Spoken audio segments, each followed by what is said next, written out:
For 2 days, the red convertible had been parked near Mr. Rosen's grocery store. JT had noticed it on his way to and from school and had wondered who it belonged to, because not many people in his part of town could afford a set of wheels like it. What really caught JT's eye was a transitor radio and a leatherette case on the dashboard. He thought how great it would be to hold a radio like that to his ear and tune in on music all the time. It was just a few weeks before Christmas. Maybe if he told his mother that what he wanted most was a radio. For a moment, JT almost believed his mother might buy him a radio, but he looked down at his corduroy pants that were wearing thin and letting in the cold, and knew better. His mother would get him something practical, like warm pants. As JT got closer to the car, he could see that the side window was open a crack. Almost at the same instant, he saw Claymore and Boomer closing in on the car. JT knew what they were up to. He had seen them cop things from cars before. Without stopping to think, JT ran to the car, pushed open the window, and lifted the radio out by its strap. He turned and ran. He could hear feet hitting the pavement behind him, and he knew Claymore and Boomer were chasing him in the radio. JT raced down the block, his heart pounding like a bongo drum. He watched the traffic for a chance to cross the street.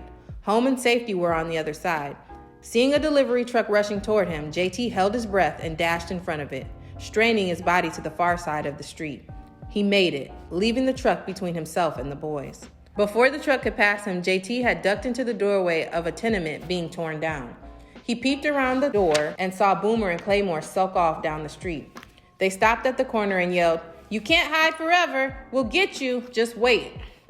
JT leaned back inside the door and caught his breath. His heart was still pounding from excitement, and his hand trembled a little as he turned the radio over to examine it. On the bottom were the words, "Made in Japan." Claymore's and Boomer's threat still echoed in his ears. He clicked the switch on and zapped out their angry words with a loud rocking sound that vibrated from the little radio. He felt as though the music was coming from somewhere deep inside himself, and it made him so happy. His heartbeat mixed with the rock beat until he couldn't tell which was which.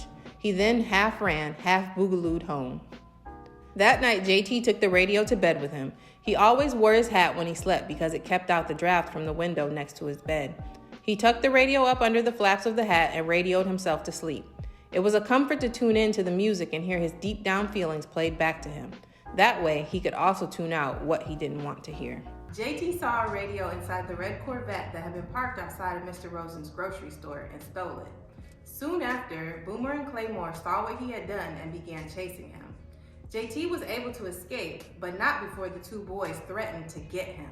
Do you think JT will run into Boomer and Claymore again? If so, what do you think they'll do to him? Also, do you think JT will ever get caught with the stolen radio? What do you think will happen to him if it does? Comment down below and let us know your thoughts. Tune in tomorrow for the next chapter.